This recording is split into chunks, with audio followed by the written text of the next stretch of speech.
Upon entering the bathroom, a glint on the rug caught my attention. The sunlight was reflecting off something, prompting me to look down and check. I was barefoot and didn't want to step on anything sharp. Vanessa hadn't mentioned dropping anything, but it was possible. Soon, I saw it, a small piece of aluminum foil lying on the floor.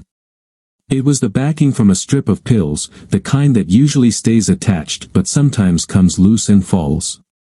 One side was blank, while the other bore a marking indicating Tuesday.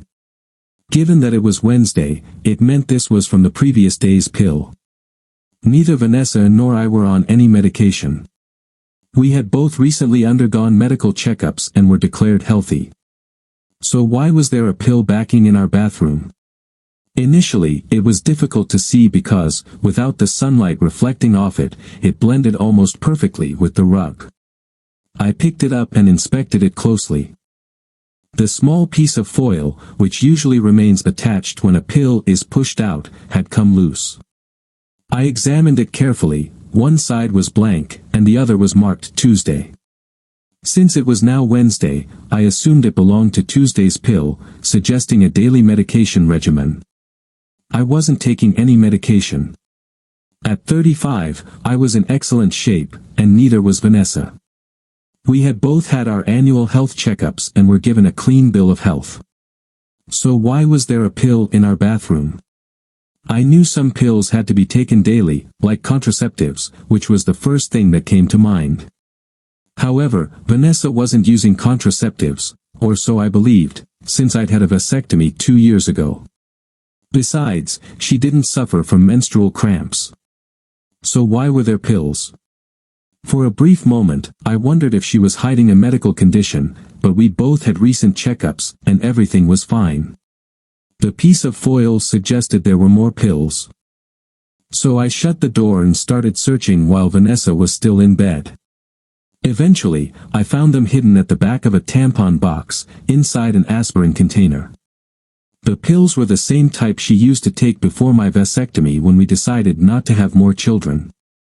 If Vanessa was using them again, it could mean she was involved with someone who could get her pregnant, which made me suspect that she was cheating. Vanessa and I had been together for 9 years. We met after college when she was a personal assistant, and after a year of dating, we married when I was 26. We had 2 children, James and Sonia, and I thought I had the perfect family. After Vanessa returned to work following her maternity leave, we hired a nanny for the kids. Vanessa's salary was nearly equivalent to the nanny's, but she loved her job and didn't mind. I was co-founding an engineering firm, and while we weren't wealthy, we lived comfortably. I put the pills back and decided I needed to think carefully. Confronting Vanessa right away wouldn't help. I needed a plan and solid evidence. I needed to understand the situation better before taking any action. At work, I considered finding out who Vanessa might be seeing, when it started, and how long it had been going on. I also wondered whether the children were really mine and wanted to confirm that before acting on my feelings of betrayal and anger. I began by ordering DNA test kits for the kids and surveillance equipment, including voice recorders and tiny cameras. I also planned to clone Vanessa's phone to access her messages, emails, and calls, which meant I needed a new phone for that purpose. It took a few days for everything to arrive. During that time, I observed Vanessa closely. Her behavior seemed normal. Our life in bed was average, once or twice a week, usually on weekends when we stayed in bed longer. I didn't notice any suspicious scents on her, nor did she rush to shower as soon as she got home. Everything seemed unchanged. Either she wasn't cheating, or she was incredibly cautious, or the affair had become so routine that it felt natural. On Friday morning, the packages arrived. I had them delivered to my office to avoid questions. The shipment included the DNA test kits, voice recorders, cameras, and a phone cloning kit. I was ready. That afternoon, I left the office early. When I got home, the nanny was feeding the kids and getting them ready for bed. I let her handle that while I set up the cameras, one in the bathroom, another in the living room, and one in the bedroom with a clear view of the bed. I heard the kids playing in the bath and went to help get them ready for bed. I took care of Sonia while the nanny stayed with James. I collected a cheek swab from Sonia and kept it in my pocket, then read to her until she fell asleep. When I checked on James, he was still awake with the nanny reading to him. I offered to take over so she could go home, and she gratefully agreed. Taking James's sample was quick, and he fell asleep within 20 minutes. I stored the samples, including one of my own cheek swabs, and left them in the mailbox. The courier would collect them in the morning. The service guaranteed results online within 48 business hours, which meant I'd have them by Wednesday. Vanessa arrived home just in time, and we followed our usual routine. She shared details about her day, and I talked about mine, but neither of us was really paying attention to the other. After dinner, she took a shower, which gave me a chance to place the voice recorders in her car and purse and to clone her phone. I checked the cloned phone for any suspicious messages or emails but found nothing. Either she was being incredibly cautious, or she wasn't cheating. I couldn't decide. The weekend passed as it usually did. We spent both mornings together in bed before the kids got up. It had become a sort of routine, almost like a task. If we managed to finish before one of the kids woke up, we considered it a success. Our success rate was about 50%, with her finishing first most of the time. I didn't receive any suspicious calls or messages over the weekend, and since we spent the entire time together, I couldn't check if she was taking the pills. However, I noticed that certain days were missing from the pill strip. Since I wasn't taking them and only she and I were at home, it seemed clear that she was using them. On Monday, I informed her that I'd be working from home. She left for the office, giving me the chance to remove the memory units from the cameras and review the footage. The bathroom camera confirmed that she was indeed taking the pills, but the bedroom camera revealed something unexpected. On Saturday night, while I was cooking dinner, she had taken a shower. The footage from the bedroom showed her using a phone to send text messages. Since there were no suspicious messages on the cloned phone, she must have had a second phone. It wasn't in her purse. Where could it be? I watched as she placed the phone back after sending messages. She approached the air conditioning unit, unlocked it, and hid the phone inside. I immediately checked the duct but found nothing. She must have hidden the phone there when she was at home but taken it with her when she went out. I needed access to that phone. This was the first solid proof that something was happening, though I still didn't know exactly what. The signs pointed to infidelity, but it wasn't certain. I reviewed the footage of her getting dressed that morning and saw that she retrieved the phone from the air conditioning unit and put it in her purse before leaving. I had to get that phone. When she came home that night, I watched her closely. She casually tossed her purse in the hallway and followed her usual evening routine. After dinner, she showered, giving me the chance to check her purse. The phone wasn't there. She must have taken it with her and hidden it again in the air conditioning unit. What she didn't realize, or didn't care about, was that the other side of the duct opened into Sonia's room. Quietly, I waited until I heard the sound of the shower and slipped into Sonia's room. I opened the duct from her side and found the phone inside. I took it to my office and cloned it onto the new phone within minutes. After returning the phone to the duct and almost closing the cover, I heard Vanessa getting out of the shower. I sat by Sonia's bed and stroked her hair just as Vanessa walked in. "Is everything okay?" she asked softly. I shook my head. "I just like spending time with them now and then," I whispered. "It reminds me how lucky I am to have two wonderful children." She smiled. "You're such a sentimentalist," she said. "Come on before you wake her up." The next day was the first time I could review the cloned phone. That's when everything fell apart. Sitting in my office, tears streaming down my face, I stared at the cloned phone. I didn't notice the intercom from my secretary. Eventually, she gave up trying to reach me that way and knocked on the door before coming in. Michelle, my secretary, was a pragmatic woman in her 30s or 40s, slim, with red hair and green eyes. She always dressed conservatively, looking more mature than her age suggested. Our interactions had always been strictly professional. I had witnessed firsthand what happened when someone crossed the line with her. I once had to deal with a business partner who couldn't handle her rejection. Michel made it clear she would leave and file a harassment suit if it didn't stop. His departure led to me gaining a larger stake in the company.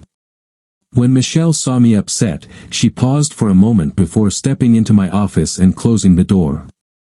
She sat down and handed me some tissues from her ever-present supply. I took them and began wiping my tears. "Tell me," she said simply. I showed her the phone. It contained text messages between Vanessa and an unnamed person. The messages revealed a series of secret meetings and an ongoing relationship. The other person knew intimate details about Vanessa that only a long-term partner would know, such as a birthmark on the inside of her thigh and the distinct sound she made during moments of intimacy. I was never mentioned in the messages. It was as if I didn't exist. There was no reference to me at all. Michelle asked if I knew who it was, but I didn't.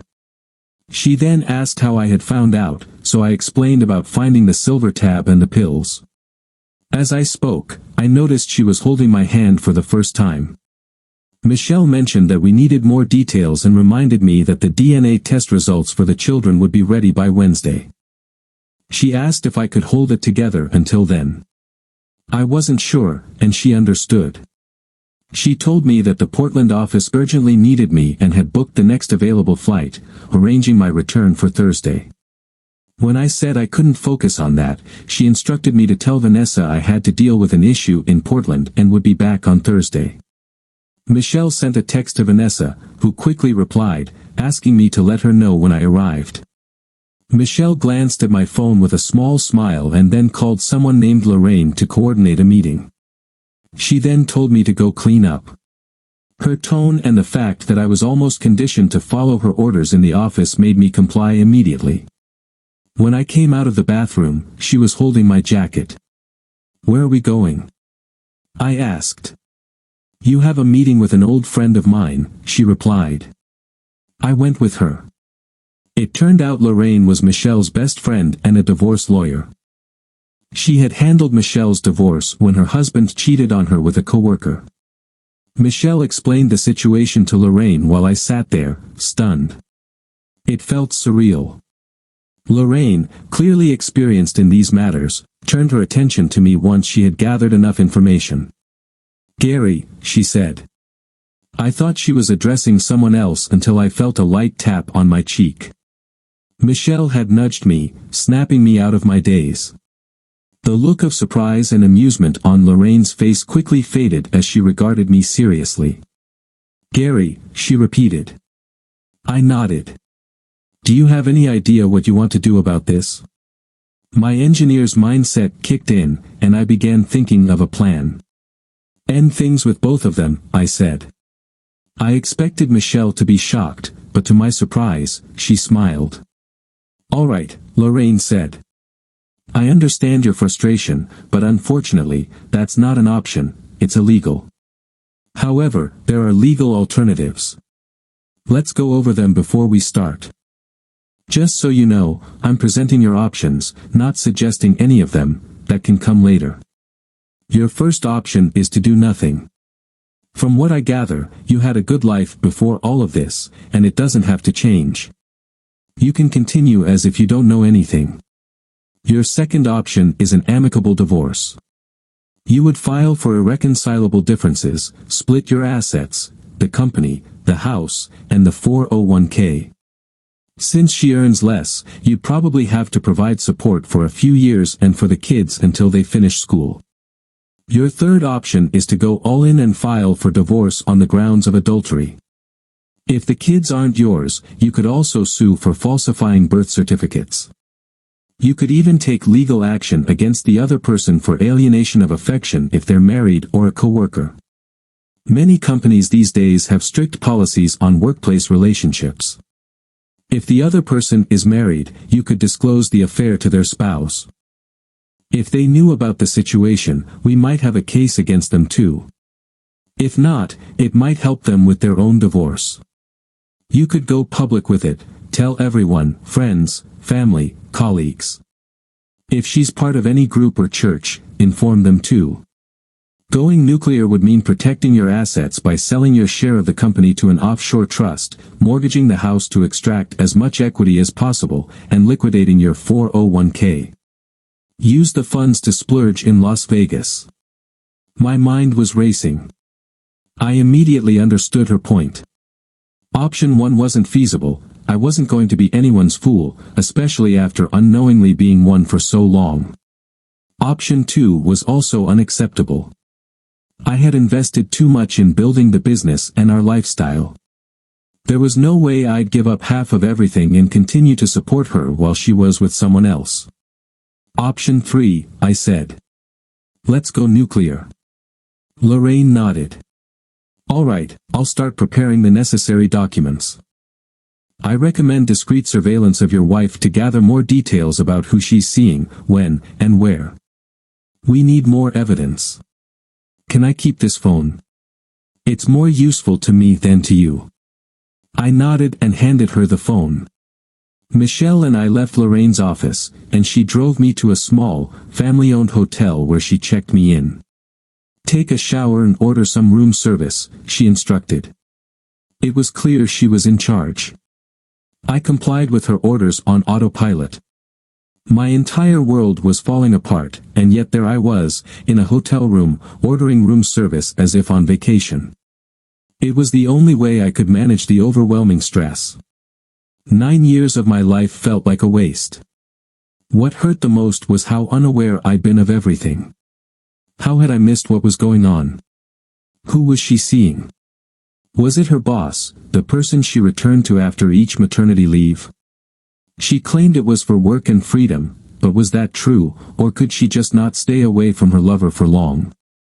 I looked at the minibar, tempted to drown my sorrows. But Michelle walked in. Don't even think about it, she said. You need to stay focused, not numb. You have to make a plan, and you can't do that if you're drinking. A plan? I said, feeling defeated. I already had a plan, and it was a good plan. I had a loving wife and 2 beautiful kids. And now, look where I am, I have an unfaithful wife, and I don't even know if the kids are mine. I feel like the biggest fool in the world. Everything in my life is falling apart, and you want me to plan? She studied me for a moment.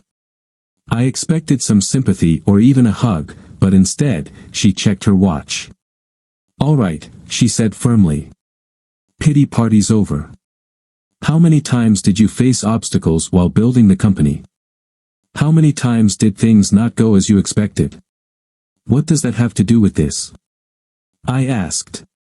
How many times, she insisted.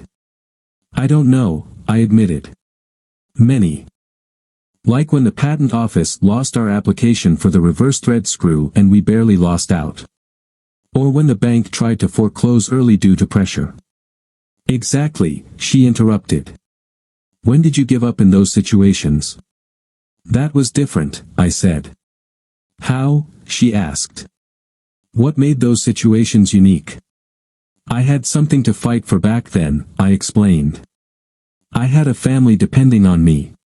You still have a family, she said. And they still depend on you. But it's not just them, 141 employees and their families are counting on you to get through this. None of your partners can keep the company running, they're all engineers. But you're the only one with business acumen. If you fail, the company fails. Do you think she cares about the families depending on your business? If she gets half, she'll sell to the highest bidder, and you'll lose control. Is that what you want? I looked at her, realizing she was right. I had put too much time and effort into building this to let everything slip away to my unfaithful wife or anyone willing to bid high.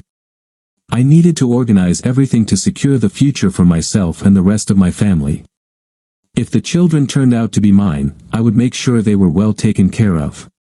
As for Vanessa, she had made her choices and would have to live with the consequences. I would mourn the loss of that relationship once everything else was settled. My cloud of confusion lifted, replaced with renewed anger and determination. I sat down with Michelle to make plans. My goal was to ensure the future of the company and protect the only family I had left. Once I made that decision, everything became clear, the pain and uncertainty faded. Michelle noticed the change in me and nodded approvingly.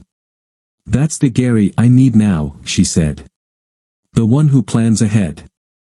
We spent the afternoon planning how to secure the company's future. Initially, I considered selling my shares to my partners, but Michelle advised against it. She believed they would mishandle the company if they became majority shareholders. I needed to maintain control. We decided to set up an offshore trust where I would sell the company at market value. I would remain the CEO with a minimal salary, and the trust's records would be out of reach of the courts, keeping the owners' identities hidden. This move would make me a paper millionaire, but I needed to liquidate all that capital. This meant withdrawing my entire retirement plan and extracting equity from the house, which was solely in my name, as Vanessa hadn't been working when we bought it. I made a task list and texted my lawyer to arrange a meeting the next day. After Michelle left, I showered and went to bed.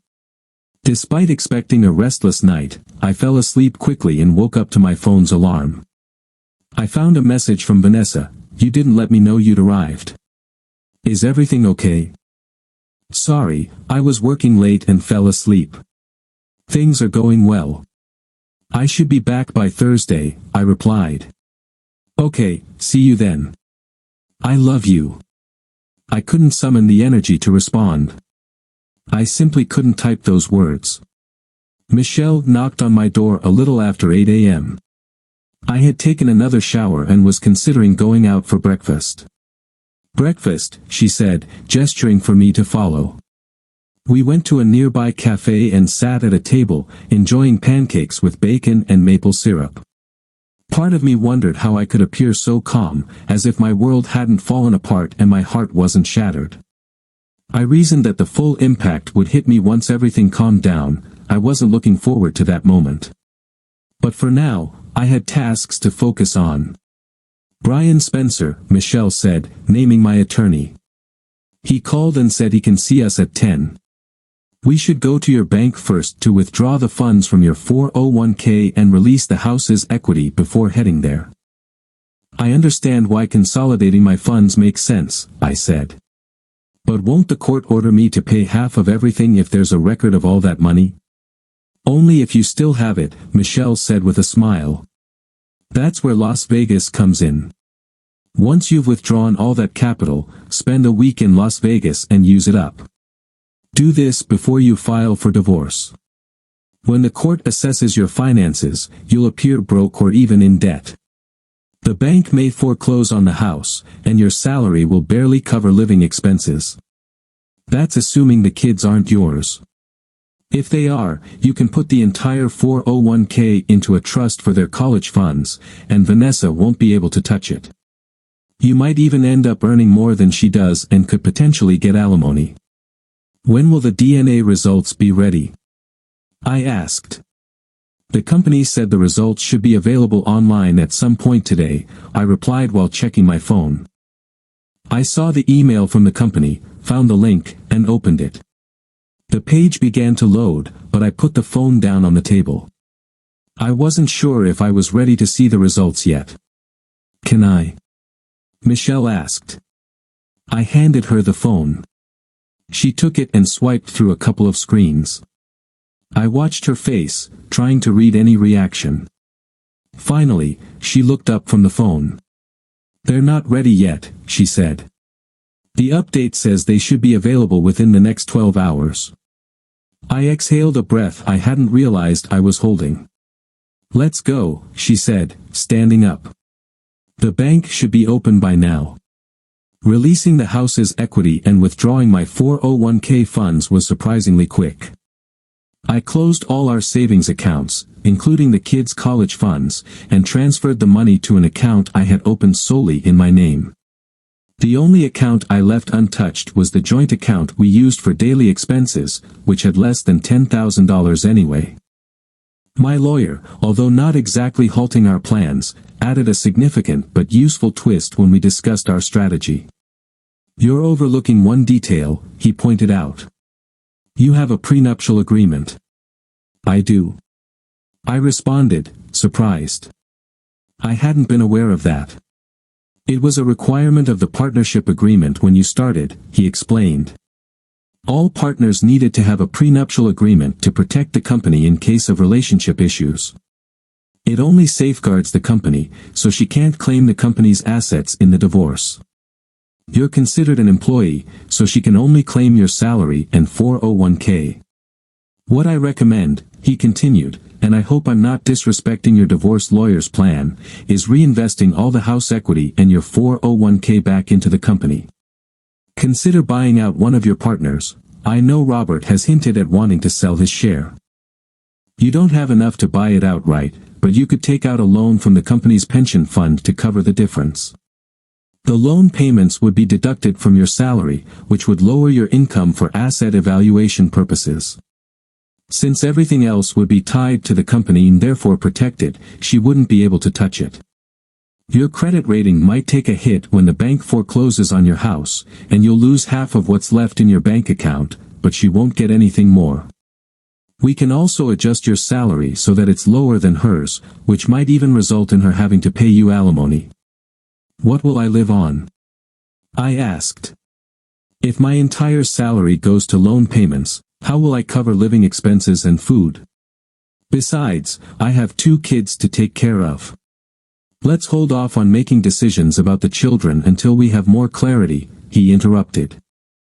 "If they turn out not to be yours, have you thought about how you'll stay involved in their lives?" "I don't know," I replied. "It's too painful to even think about right now. I need to be sure before making decisions about that. Don't overlook the other aspects of your divorce lawyer's plan. I'm confident you'll secure a company agreement that will cover the loan and restore your full salary once everything is settled. Also, if the kids aren't yours, you could seek reimbursement from their biological father.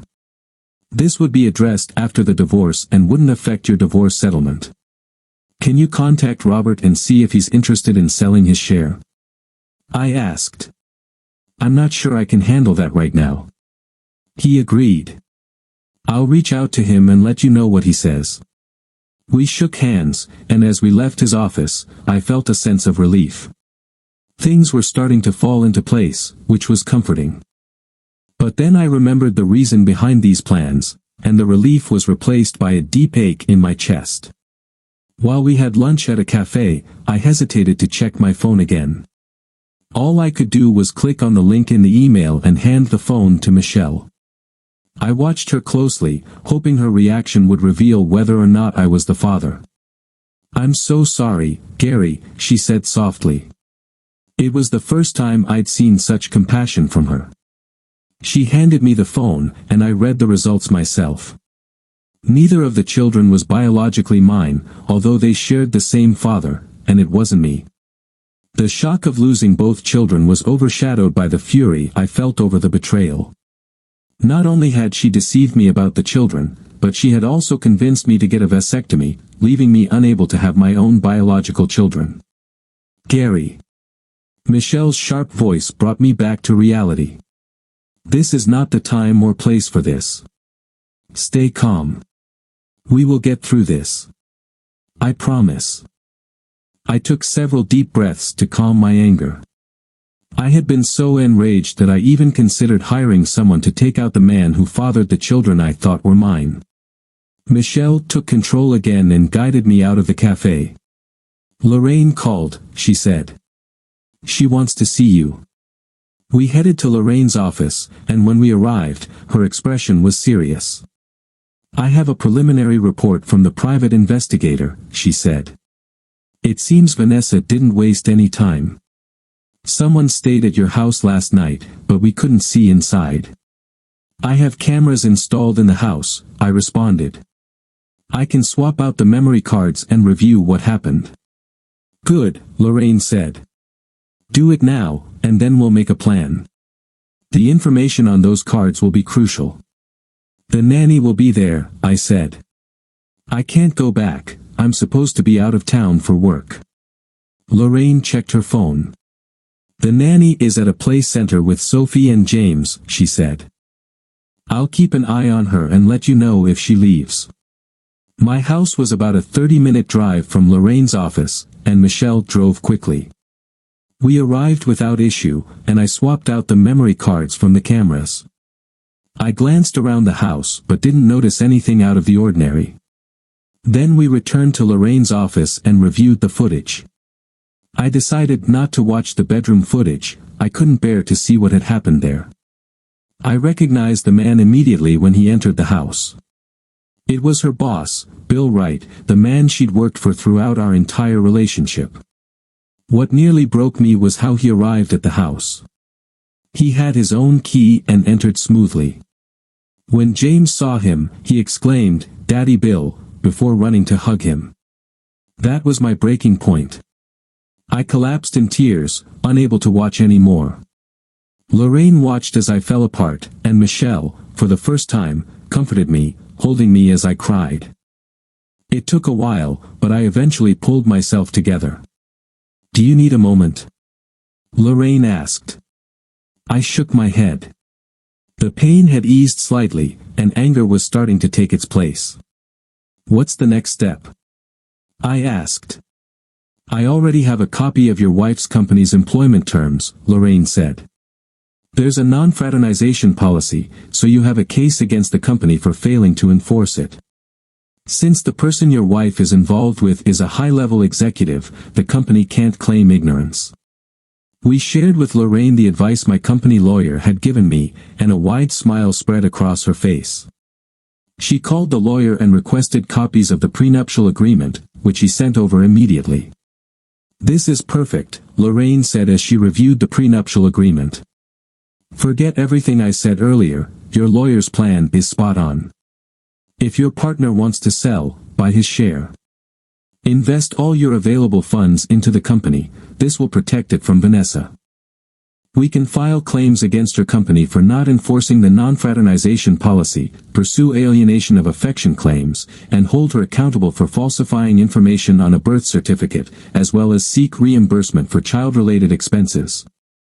The deductible for the medical costs of the childbirth alone is significant. It all depends on whether Robert is willing to sell," I said. "We'll have to wait for his response." Michelle dropped me off at the hotel, and I went to my room. Just as I was about to sit on the bed, there was a knock at the door. I opened it to find Michelle standing in the hallway. "Come on," she said. "You can't stay here." "Why not?" I asked. "Because you shouldn't be alone," she explained. "You'll either overthink or head to the minibar. I want to keep an eye on you." While she spoke, she had already packed my few belongings. She took my arm, led me out of the room, helped me check out, and drove me to her car. "Where are we going?" I asked, though I didn't really care. "To my house," she replied. "I have a spare room you can use." I tried to protest, but her look silenced me. I had never been to Michelle's house before and was surprised to see it was almost as large as mine. While my home had 2 levels, hers was a single-story house. She showed me a room with its own bathroom. "Take a shower and change," she instructed. "Dinner will be ready in 30 minutes." We ate in silence. The food was probably good, but I barely tasted it. My mind was a whirlwind of thoughts that wouldn't settle. I was furious but too exhausted to show it, broken but too drained to care. All I could do was focus on executing my plans, running on autopilot with a course already set. As I contemplated my next steps, my phone rang.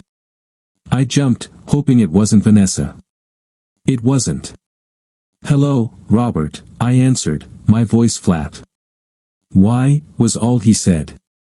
Robert and I had been friends since college. We had trained together, and a project we collaborated on laid the foundation for our business. Initially, I held a larger stake in the company because I could invest more capital than he could. Vanessa has been cheating on me, I said bluntly. She's been unfaithful this whole time. All this time, he asked incredulously. Neither of the kids is mine, I said. There was a pause on the other end of the line. So you plan to invest all your assets in the company and rely on the prenuptial agreement to protect yourself? He inquired. Either Brian Spencer, our lawyer, had briefed him thoroughly, or Robert understood the partnership agreement better than I did. I want to keep 5%, he said, and stay on as a consulting engineer. I'll handle the details with HR. The rest is yours. Agreed, I replied. I'll have Brian prepare the necessary paperwork. Gary, he said after a pause. I'm really sorry. I know it's hard now, but it gets better. I went through something similar. Trust me, it gets better. That's when I remembered Robert's divorce about 4 years ago. I didn't know much about it because he was very private, but I knew it hadn't been easy. That's why he understood the importance of a prenuptial agreement. He had used one too. The next morning, Michelle brought me a cup of coffee to wake me up. Let's go, she said. We still have a lot to do. Our first stop was at Brian Spencer's office. The lawyer had already prepared all the documents for my purchase of Robert's share, and we completed the transaction in less than 30 minutes. I handed over everything I had withdrawn from the house, my savings and my 401k. I also secured a loan from the company's pension fund to cover the difference. On paper, now had about $1 million in debt, and my salary had been cut in half as the loan payments were deducted before taxes. Then we went to see Lorraine. I presented all the documents for the business transaction, and she was delighted. This is excellent, she said. I'll file the papers today. We should be able to serve them by Monday. If you prefer, we can serve him, her, and the company at the same time. Where would you like the papers delivered to Vanessa? Wherever she'd feel most humiliated, I said. If you could do it during a Super Bowl announcement, I'd gladly pay for that. Lorraine laughed. We'll serve her at her office at 10 a.m. on Monday, as long as the papers clear the court in time. If I file them today, I should have them back by tomorrow afternoon. I nodded. What's next? I asked, looking at Michelle, who had been managing everything. Next, she said, we have 2 more stops before you head back to the office and act as if you just returned from a crisis in Portland. Can you hold it together at home until Monday? I suppose I'll have to, I replied. Don't just assume, she said. Tell me what you need to stay steady until then. I'm not sure, I said. Maybe some good news. She gave me a reassuring smile. Let's go, she said. I was surprised when we arrived at the medical center where I'd had all my physicals and where I'd undergone my vasectomy. What are we doing here? I asked. You wanted good news, she replied. Come on. I followed her inside the clinic and waited as she approached the reception desk. The receptionist nodded and gestured for us to take a seat. Less than 2 minutes later, my doctor appeared and invited us into his office. I glanced at Michelle, who stayed where she was. Please, come with me, I asked, and she nodded, following me inside. Dr. Harrington made no comment about Michelle's presence during the consultation. He knew her well, as she was the doctor for both Vanessa and me, so he understood she wasn't my wife. Why I had brought her along was none of his concern. Gary, Dr. Harrington began. I understand you're interested in discussing the possibility of reversing your vasectomy. My eyes widened in surprise. Was that even an option? I glanced at Michelle, who had a slight smile on her face. Is it possible? I asked. Of course, Dr. Harrington replied. Since your vasectomy was done less than 3 years ago, there's about a 95% success rate for reversal. The surgery takes longer than the original procedure and requires general anesthesia, but I'm confident that you could have children again afterward. Tears filled my eyes once more. I still had the chance to be a father. Although it meant undergoing surgery, it was a small price to pay for the possibility of having my own children. I didn't know with whom, but at least it was possible. I know it's a lot to process, Dr. Harrington said. Here's some information about the procedure and its costs. Unfortunately, it's not covered by your insurance.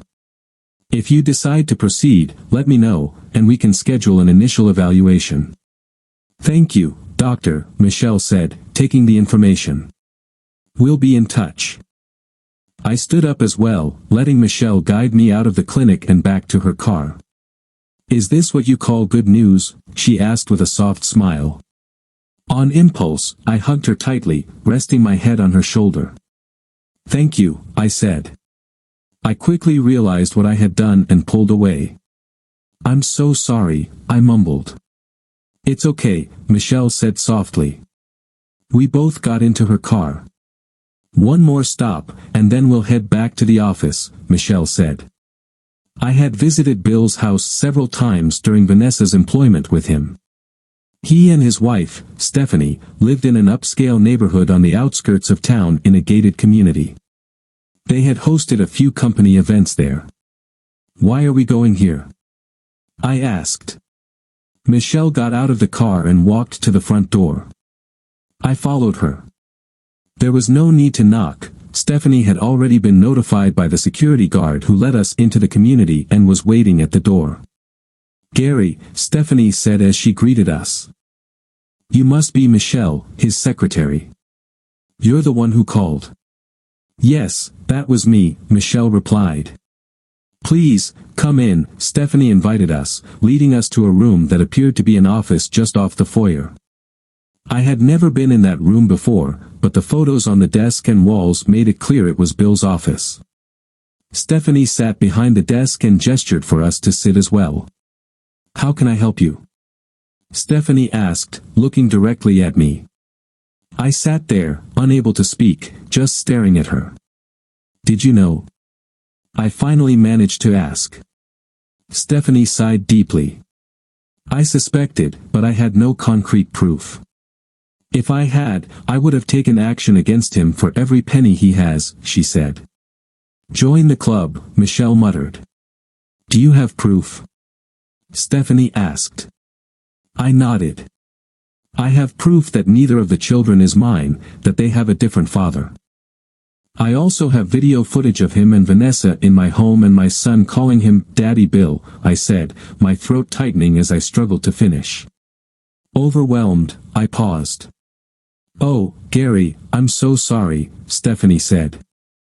I've had suspicions about Bill and Vanessa for years, but he was always so careful. I followed him, checked his phone and emails, even confronted him, but he managed to convince me I was just being paranoid. The private investigator I hired found nothing. I assure you, if I had been certain or had any solid proof, I would have come to you immediately. But I couldn't destroy what seemed like a happy marriage based on suspicion alone. I needed concrete evidence, and I never found it. What do you plan to do? She asked hesitantly. Unsure if I should reveal my plans to my adversary's wife, I hesitated. I worried she might tell him everything as soon as he came home. Although it was likely too late for him to make any significant move, I wanted the revelation to hit him as hard as it had hit me. The real question is, what will you do now that you have proof? I asked. She gave me a small, understanding smile. I get it, she said. And I don't blame you for being cautious. I wouldn't share my plans if I were in your shoes either. If you could recommend a good divorce lawyer, I'd appreciate it. Michelle pulled a card from her purse and handed it to her. Thank you, Stephanie said. Will a week be enough? I nodded in agreement. Perfect, Stephanie said. I'll be in touch. Stephanie stood, signaling the end of our meeting. Michelle and I got up as well. Stephanie stepped forward and gave me a brief hug, kissing me on the cheek. I'm so sorry, she said again. Take care of him, she told Michelle, who stiffened slightly at the gesture. He deserves better than what that woman did to him. Back at the office, I spent the rest of the day catching up on the tasks I had neglected while in Portland. By the end of the day, I returned home as usual. Michelle poked her head into my office and informed me she was leaving for the night. She was back to her professional demeanor, which left me with a pang of loss.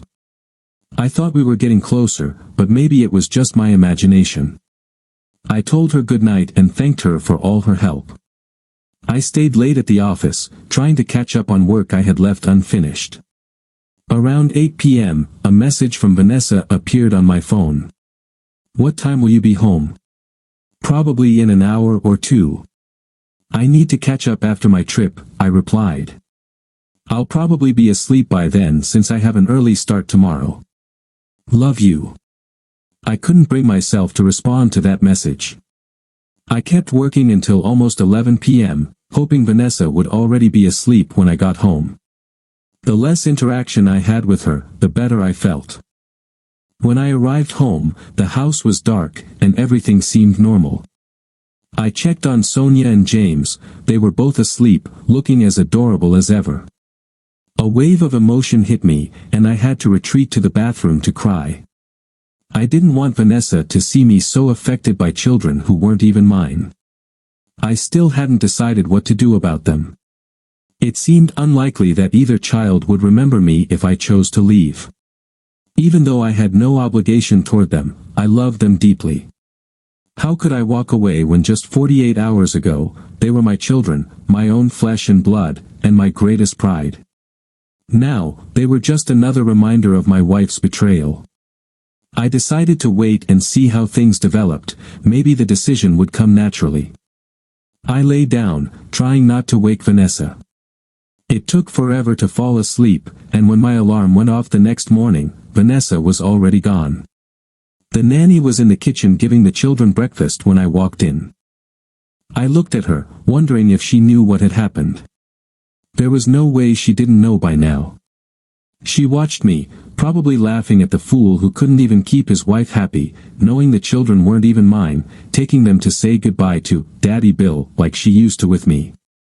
My thoughts swirled, picturing her and Vanessa in a compromising situation with Bill while the children cried in the next room. I shook my head in frustration. She knew, I thought, and on Monday, I would enjoy saying goodbye. I was directing my anger at someone who had little control over the situation. If she spoke up, she would lose her job, and if she didn't, she'd still be at risk. Damned if she did, damned if she didn't. If she had told me anything, she would have lost her job. She could have left, I thought, but it seemed she cared for the children she had looked after since before Sonia was born. I was venting at the wrong person. I headed to work. Michelle was already in the office as if the last few days hadn't happened. She was completely focused on business. I noticed on my schedule that she had blocked off the day for something labeled marketing. I settled into my office, and she brought me my morning coffee, just as she had every day for the past 9 years. She also brought her own coffee, which was unusual. "Marketing?" I asked. "Since when do I handle marketing?" She smiled with a slightly mischievous look, which, oddly, made me feel a bit better. "We need to plan," she said. "The last part of Lorraine's strategy." I looked at her, confused. "What?" "Letting everyone know," Michelle replied. "Her friends, her family, her church groups, the organizations she volunteers with, they all need to know what she's been doing." "That won't make me look good," I said. "I'll come across as the pathetic husband who couldn't satisfy his wife and raised another man's children." "You need to get your version of the story out there," Michelle said. "If you don't, Vanessa will, and she'll make you look worse. Imagine being portrayed as an abusive husband or a father who mistreats his kids. People might believe those lies, and when we go after her, she'll defend herself with everything she has. If you get ahead of it, people will be less likely to believe her counterclaims. Some will still believe her, but there's nothing you can do about that." Michelle prepared a media package containing all the evidence we had of Vanessa's infidelity. It included the private investigator's report, copies of the DNA tests confirming I wasn't the biological father of either child, and video footage from my home, including one clip of James greeting Bill from the bedroom, a video I hadn't even watched and didn't want to. Later that morning, Lorraine emailed me. She had received a DNA sample from Stephanie and compared it to the results I had, confirming that Bill was indeed the father of both children. I paused as I processed that thought. The children no longer felt like mine. We added this new information to the package and prepared everything for distribution. The material would be sent to Vanessa's parents, my parents, and her brother and sister, with whom I had a fairly close relationship. Digital copies were also sent to her Facebook and LinkedIn contacts and anyone else we could think of. For our immediate families, I arranged for a courier service to deliver the packages on Monday at 10 a.m., just as everything would come to light. I only had to get through the weekend. I also had a plan for that. As an engineer, it took me less than an hour to design and assemble a small device. It had a motor, a timer, and a battery. I set it to activate the motor, causing a strong vibration after a set period. On Friday night, after the nanny left, I discreetly placed the device under Sophie's pillow and set it to go off at 6 a.m., roughly when we usually woke up. This would wake Sophie and ensure our usual weekend morning routine was disrupted. The plan worked perfectly. Sophie woke us up by coming into our room, so there was no intimacy that morning as expected. I couldn't help but smile. On Saturday, I kept myself busy completing tasks that Vanessa had been asking me to do for months. When she noticed my productivity, I simply mentioned that it was about time. That night, when Vanessa tried to initiate intimacy, I pretended to be asleep. The next morning, her daughter woke up again, startled by the device. On Sunday, we took the kids to the zoo. As I watched Vanessa and the children she looked after, I nearly broke down but managed to keep my composure. On Monday, I told Vanessa I would be working from home so I could speak with the nanny. After she left for work, I asked the nanny to keep the children at home instead of taking them to the play center. This surprised her, as I had never refused her request before. Shortly after 9, Mishi arrived at the house. I was surprised, but I let her in. For the first time, I made coffee for her. We had a teleconference scheduled with Lorraine at 9:30. "Gary," Lorraine said, "this is your last chance to back out. I'm not suggesting you do, but if you had any doubts over the weekend, now is the time to speak up." I didn't respond. "I have no doubts," I said. "Then I'll see you on the other side," Lorraine said. Everything was officially in motion. I kept an eye on my email, waiting for notification confirmations. At exactly 10, the first alert came, followed by the second 3 minutes later, and the third 5 minutes after that. My phone rang. I was expecting it to be Vanessa, but it was my mother. "Gary," she began. "Hi, Mom," I replied. "What's going on?" she asked. "Did you read the package I sent?" "Yes, but, then you know what I know," I said. "Vanessa has probably been cheating on me throughout our entire marriage with her boss. The kids aren't mine. I'm divorcing her." "Gary, you can't." "No, Mom. I have to go." "I have other calls coming in," I said, ending the call just as my phone rang again. This time, it was Vanessa. "Gary," she said, but I stayed silent, waiting for her to continue. "We need to talk," she said. I still didn't respond. "I'm coming home," she said, then hung up. "Vanessa is on her way," I informed Michelle. "I'll leave you alone," Michelle said. I wanted to ask her to stay, but I didn't know how. I just looked at her. "Call me when you decide what's going to happen," she said, and left. Vanessa arrived about 20 minutes later. I heard her car pull into the driveway, but she didn't even bother parking in the garage. I wasn't sure how she would act when she came in. I didn't know if she'd be confrontational or try to sneak in quietly.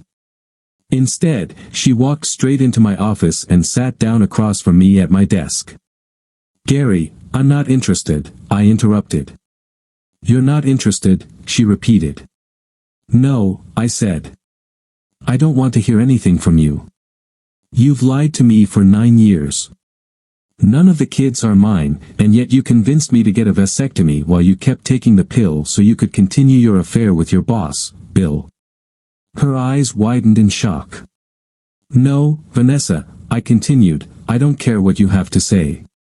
The contact information for my lawyer is in the packet you received when you were served. If you have anything important to discuss, speak with her." "And what about the kids?" she asked. "What kids?" I replied.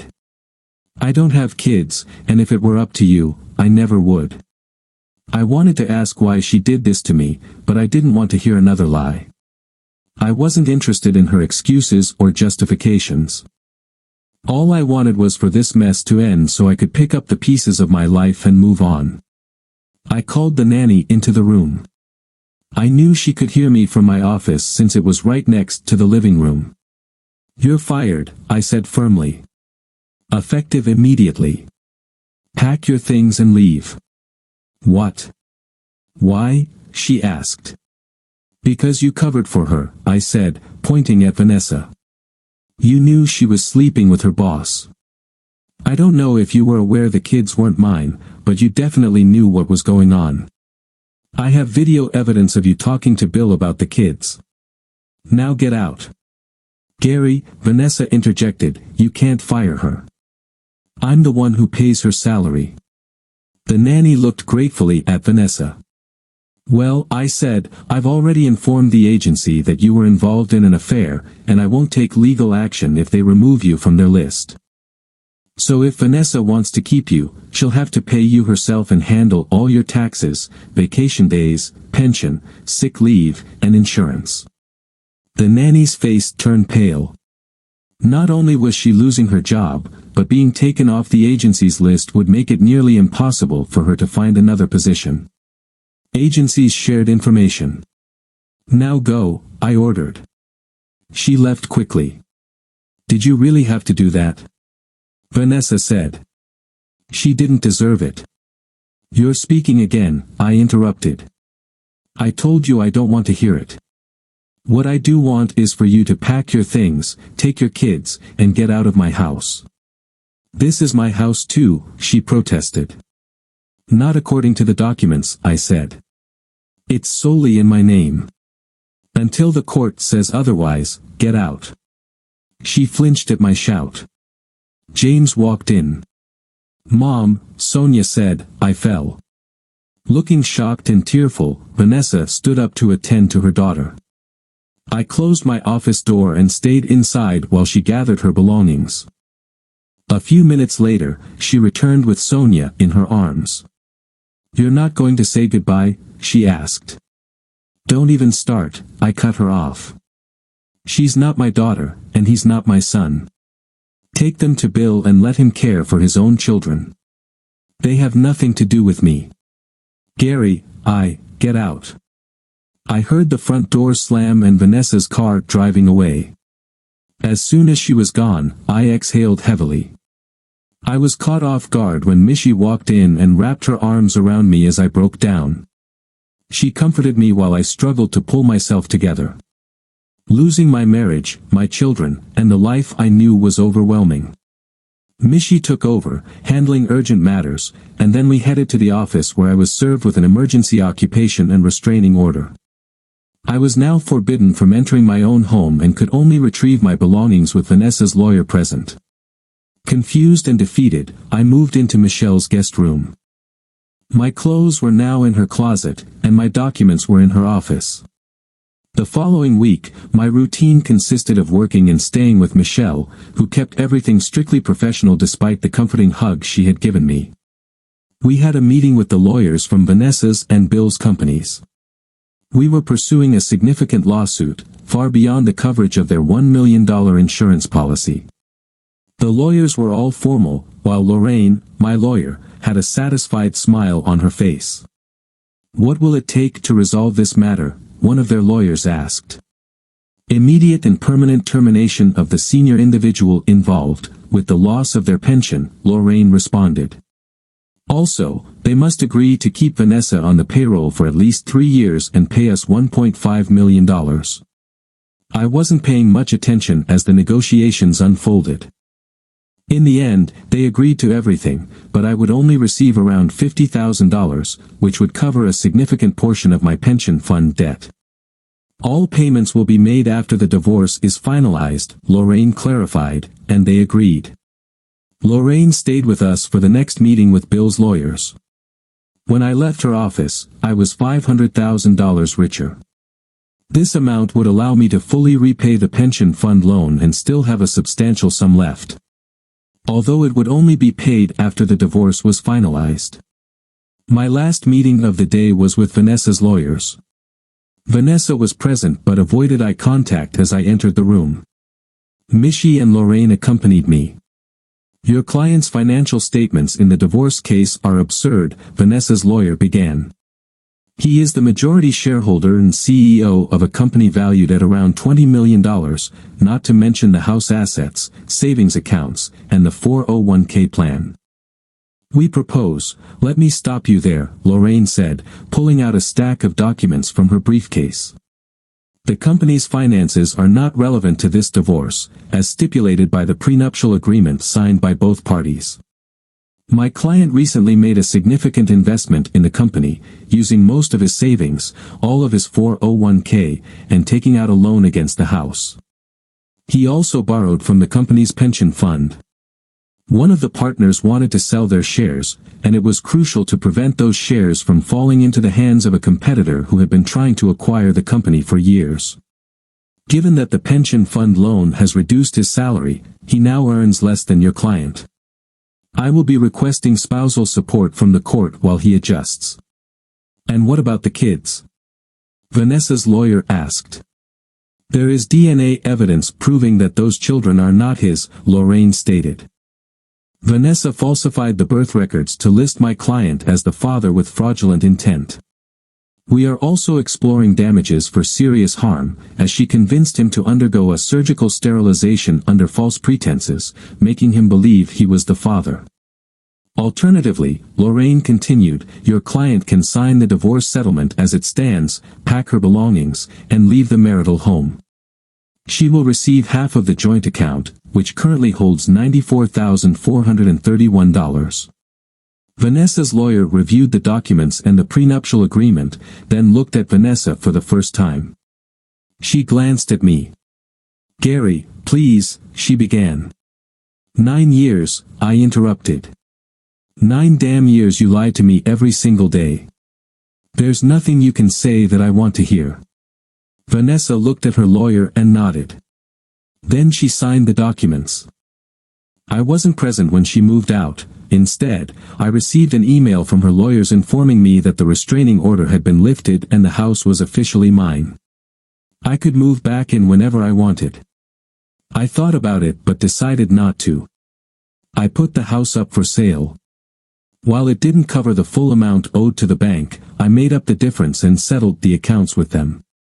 2 months later, I was still living in Michelle's guest room. After the divorce, Vanessa moved in with her parents. Despite all the evidence I provided, they sided with her and refused to speak to me. I didn't miss their company. For some unknown reason, Stephanie hadn't divorced Bill as she said she would. I had no interest in knowing why or finding out. Bill had lost his job and his pension, which forced them to sell their house in the gated community and move into a smaller apartment. But despite losing his previous income, Bill managed to find a decent job that suited his skills and got back on his feet. I hadn't seen Vanessa since the lawyer's office and had no desire to. I was at my desk at work when Michelle knocked on the door and entered without waiting for a response. Bill Wright is dead, she said bluntly. What? I replied, surprised. How? Stephanie found him with Vanessa again, she explained. She shot him. I leaned back in my chair, unable to suppress a wide smile that spread across my face. Couldn't have happened to a better guy, I said after a moment. Michelle laughed. Am I terrible for feeling happy about this? I asked. Not at all, Michelle replied. That scumbag got what he deserved. Oh, and this just came, she said, placing an official-looking envelope on my desk. I looked at it cautiously, knowing what it probably contained. I picked it up and tore it open. It's done, I declared. I'm finally a free man. Michelle nodded, then did something I never expected. She kissed me. It wasn't a simple or brief kiss, it was deep and passionate, leaving me breathless and stunned. I sat back in my chair, feeling as stiff as a statue. Michelle laughed at the obvious reaction she had caused. For 9 years, she said, I've cared about you. You're the most incredible man I've ever known. Not once did you look at me inappropriately or make advances, and I admired you for that. I've waited 9 years for you. Now that you're free, I know you've always respected me. And that, too, is a form of love. We make a great team. I know you as well as any wife knows her husband, and if you think about it, you know me just as well. Give me a chance to show you that not all women are disloyal and untrustworthy. Please. I was speechless. I thought back to all the time I had spent with her before discovering the infidelity. I remembered defending her passionately, even to the point of alienating my business partner. At that moment, I realized I had genuine feelings for Michelle and still did. It seemed inevitable to develop an emotional connection after working so closely with someone for so long. While I was married to Vanessa, I never had to confront or evaluate those feelings, but now it was necessary. Say something, she urged, her face showing concern. It was the first time I'd seen her look unsure. How many? I asked. She looked confused. How many what? She replied. Kids, I clarified. How many kids should we have?